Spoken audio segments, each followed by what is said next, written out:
Hello to the land of the YouTube. It's me, Bobby. I'm back here from 204 Comics doing another weekly video for the kind folks in the world of YouTube. This week, we have quite a loaded agenda. A lot of things to chat about this week. Hang on, I'm coming. Oh God. Oh God. Okay. Oh. Whew. All right. Okay. Hi, Ashley. Hey. Welcome back to the land of the YouTube as well. Oh. It's nice to see you. Okay. Nice to see You almost didn't make the video. Yeah. You think that you could have made more of a mess? It's a mess getting back here. Anyhow, yeah, great. Well, thanks for joining us again, folks. This week we have quite a few things to talk about. First and foremost, last week we did our video about Dork #1, the hottest FOMO book at the time that you had never heard of. We had really great feedback for that video, a lot of comments, a lot of new subscribers. Yeah, that was fun. And it was our most viewed video that we've ever made. So well over 3,000 views, which for us is quite a lot. We're a fairly small little channel at this Yeah, no point. So kidding. really want to say thank you to everyone who watched. Speaking of FOMO books, though, Oh, there wasn't another one. there was. Oh, no. In fact, another image #1 Oh, is boy. out this week. Of course, I'm talking about White Sky #1. And if you've not heard of White Sky #1, basically, as I understand it, the storyline is that like something happens that causes the sky to turn white, and basically an apocalypse happens in the process. And the main character, I think it's a, I don't know, I'm not sure, I have not read into it too much, but Sure. it looks a lot like The Last of Us, where you got like a father-daughter-ish kind of relationship, perhaps. I don't know. Maybe I misread it completely wrong. But there is presumably a male and female protagonists who are teaming up to go and avoid the undead or whatever it is. Either way, though, that book's on fire. It was actually out. It's out today. Yeah. It started going on fire yesterday. Saw them selling on eBay for north of $50 yesterday, Canadian. Would it be, 60 today. Would it be safe to say if you didn't pre-order it, you may have gray skies today? Yes. Yeah. That is All right, safe fair to enough. say. Yep.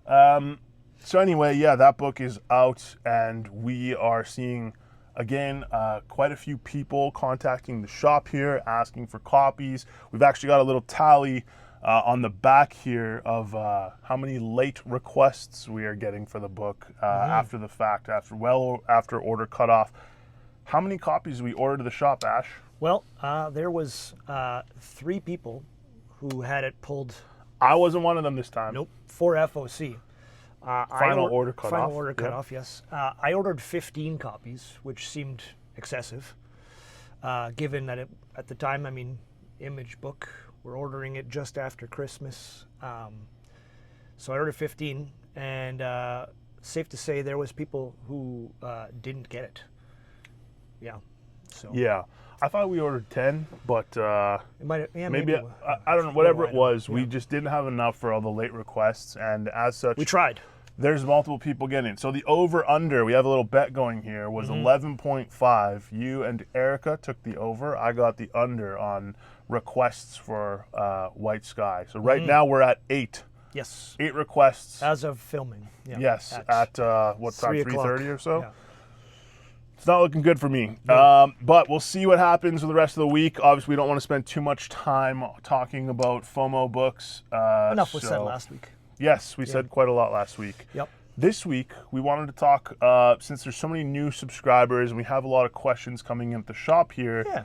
we wanted to talk about a topic that comes up frequently, and that is how or where or what do I start collecting if I'm a new comic book collector.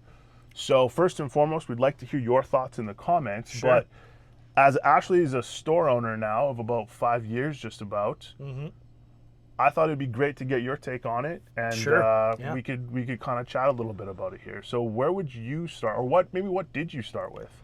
Well, I think first it should also be not understated how cool it is to have so many people asking, because it means the hobby's healthy.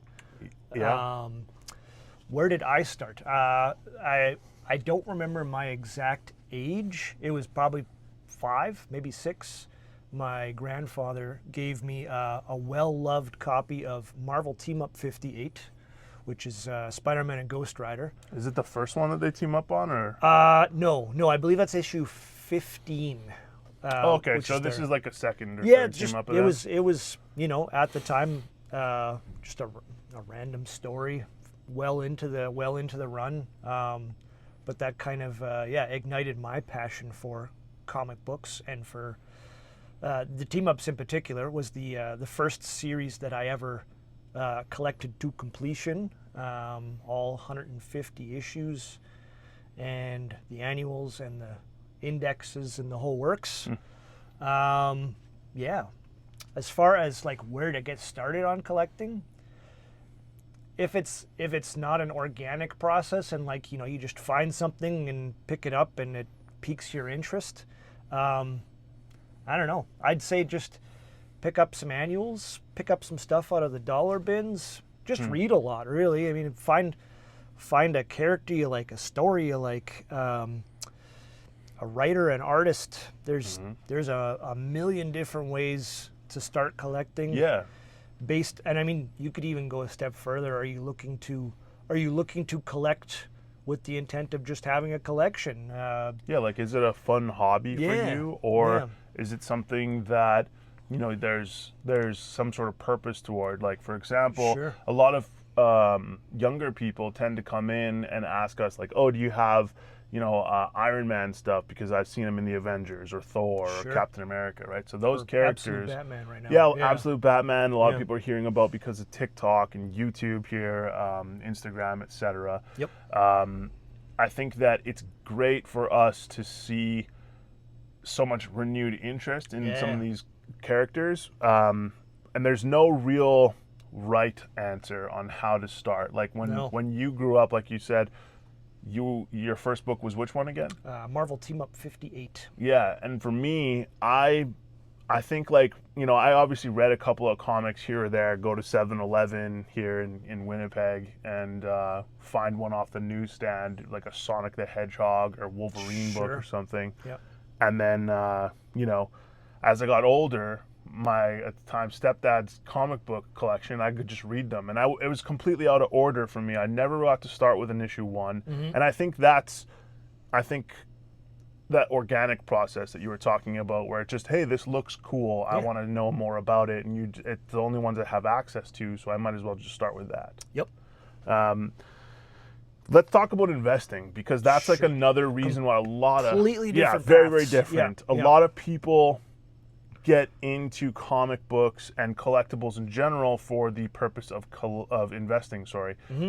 What is your take on that being like the reason someone starts up, or what are maybe the right or wrong ways to go about that? I think it's an equally as good reason to get started. I would only caution's not really the right word, but like if you just jump in with both feet and start buying books, if you're not someone who's reading them and stuff like that, you might get burnt out quick. Sure. I would just say do a little bit of research. Buy a month subscription to the GPA website, which tracks sale values. It's GP Analysis. GP Analysis, yeah. Is the website. Buy a month subscription to that.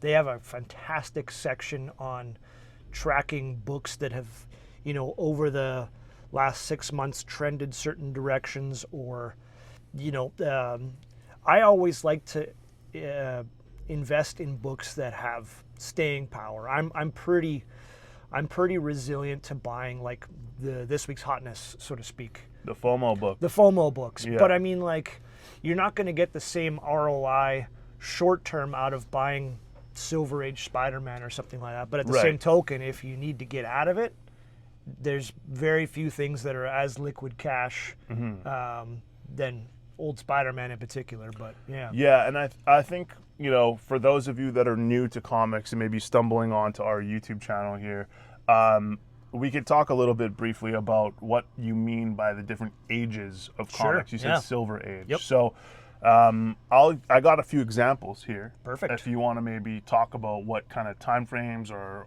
anything about them, Sure. any caveats or notes. Yeah. So first and foremost here, I'll give it to you to show the camera there. So we have here, it looks like an issue of Captain Marvel. That's Adventures? number, number Adventures 50. number 50. That's a Golden Age book. That's a Golden Age book. So what time frame roughly? I want to say 38, Right. like right around World War II. Right.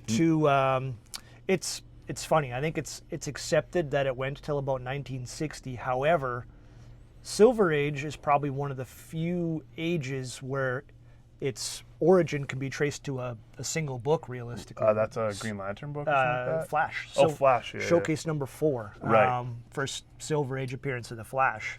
And some of these Golden Age books, if I'm not mistaken, Yep. were only manufactured with one staple, right? Oh yeah.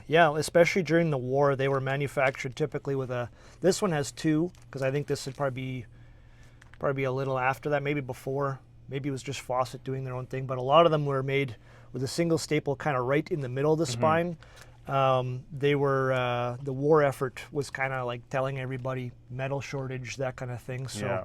they only did it with one staple to do their part as to. Crazy different times, eh? Sure. Yeah. We'll show you this next one. This is a Silver Age book here. Yep. So this Good old, is Daredevil number 6. Yep. So Silver Ages, it's another thing we should maybe point out is that you can somewhat kind of place a book just off the price. Yep. The Captain Marvel was a 10-cent cover. Yep. This is a 12-center. Correct. Yep. 15s are usually 15s you could border onto it. Even you could go so far like both DC and Marvel in 68, 69 had some of like the square bound books like Silver Surfer. Right. Or 25 cents or something yeah, like that on them, right? DC did some of the oversized books as well, and those had 25-cent covers, but they're still considered Silver Age. Okay. So yeah, I think 69 is kind of where you'd say that the Silver Age ended. Bronze Age is next. This one looks like it's from 77, so this would be a Bronze Age, Yep. right? Yep. So we have here Godzilla number one. Pretty fun one. Again, these are just kind of examples Sure. of if you're trying to figure out what that might look like. Yeah. And as you move forward through time, scarcity becomes less of a factor typically. Sure. There are obviously modern books that only get like 4,000 copies printed because no stores are really ordering them. But those copies you could probably find if you went looking hard enough, Yep. where Golden Age stuff, for example, pretty hard to find. At the very least, you're talking 80, 90-year-old paper. Yeah. So the fact that something like paper, you get that kind of longevity. What's the like it breaks down. the over odds time. aren't in its favor? Yeah. Of it existing. Yeah. Definitely. Yeah. We have here a Copper Age book. So this is a Ninja Turtles Yep. number 4, right? Yep, you bet. Yeah. Copper Age started what, Is it- 80, 85? I think so. Yeah, Something like that. This is a second print. Yeah. So number 4, 1 to 4 for Turtles in particular had the larger magazine format.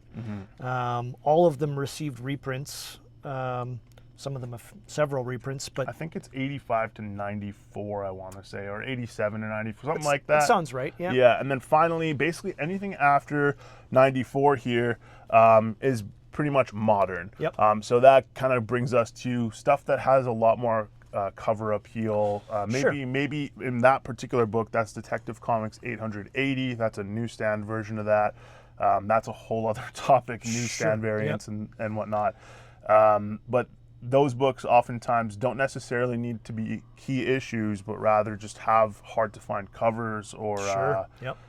like exclusives or Yep. the cover themselves just sell the book and nothing special happens in it. Yeah, there's very few first appearances in modern age, aside from like maybe Miles Morales or Right. that kind of thing that have the, extreme value. There's lots of like $100 books or whatever, but anything over that, you get pretty narrow just because of how old they are, and they're still quite readily available, and Yeah. that kind of thing. So There's another age as well that we don't have an example of that's Sure. predating the golden age, which I Yeah. think is the atomic age, right? Is that what we call it? I think atomic, and then one even further than that is, I believe, platinum age. Oof. Yeah. So that's, if you can find any Might of have that those stuff. reversed, but yeah, I mean, either way. geez Louise, that's got to be probably brittle and worn out. Yeah. Just because, like we said, it's paper, right? Sure. If it's not stored in the airtight, sealed, encapsulated kind of environment, it's probably going to break down over time, Yeah. especially something that's nearing 100 years old. Well, and the comics were less common then. Like, they existed, but Yeah, it was pulps. Pulps, Yeah. yeah. Like, hey, oddly enough, we have one here. This was actually not That was intended. off script. Yeah. We have a So this is a pulp. yeah, and you could see What is it? time It's has a not been kind to it. Fantastic Adventures. This is from I want to say 32. Anyway, yeah. So crazy stuff here Yeah. at the shop, just kind of laying around. We got all sorts of goodies. So there's other things too, like there's kind of sub niches within these different times that might be of interest. One of there's still dust flying around here. Yeah. Jeez. sorry, One of probably the off that book. one of the most notorious and sought after, let's say, comics to collect by its age or sub niches there would be what we call pre-code horror. Sure. That's probably like the number one, I would say, like beyond sub niche. Pre-code. I mean, the term pre-code. We could make that for That's its a own video. on We'll its talk own, about it yeah. next week, maybe. Yeah, good idea. Yeah, the comics code, it's a whole other thing. But in any case, Yep. the point of all this tangent is that there's no right way to collect comics. There's no wrong way to collect comics. Really, it's just buy what you love, like we said before, and it's hard to go wrong. Yeah. If you're investing, there's places kind of where you could steer your money towards, such as pre-code horror, golden age, silver age superheroes, Sure. first appearances of notable characters, important storylines, things we would call key issues, Yeah. basically. There's even a guy, I follow him on Instagram. I think, shout out to him. His name's like Chloropsia Comics or something like that. He's Sure. a local guy here in Winnipeg. Yeah. What does he collect? It's like 70s like green covers or covers something with like that. like where green is the primary color on them. Yeah, I wish I had something to show you that he Yeah. gets, but it's a very specific green he's looking for. It's Yes. not like a forest green. It's like a very light, pale And green kind of. It seems random enough, but then when you see how many comics exist in that time frame with that color, you're like, that's actually pretty Yeah, the remarkable. palette was very limited by Yeah. comparison to today. Yeah. And that's pretty much all he collects is like Yeah. old stuff like that. He posts it on his Instagram. I think he has like a list of every book that has that color on it. And Yeah. he's nearing completion, I think, on it. But that's just to say that's another way to collect them, yeah. right? Maybe, you're a guy who only collects covers with snakes. That's or robots. Yep. There's the bondage covers. There's all sorts of sub niches for people to Yeah. collect. Military stuff. I collect covers that have books that have video game tie-ins. Yeah. Super Mario Brothers from the 80s and stuff. I like the video game like variants, like homage sure. covers. Yeah, So yeah. I got one. There's a Mega Man one that just came out, I think, this week. I got it here. Oh, the Super Nintendo one. Yeah, this one there just you came out. This was a 1 in 5 variant here, but this is a homage to Mega Man X, the Super Nintendo game, which was one of my favorite childhood games. I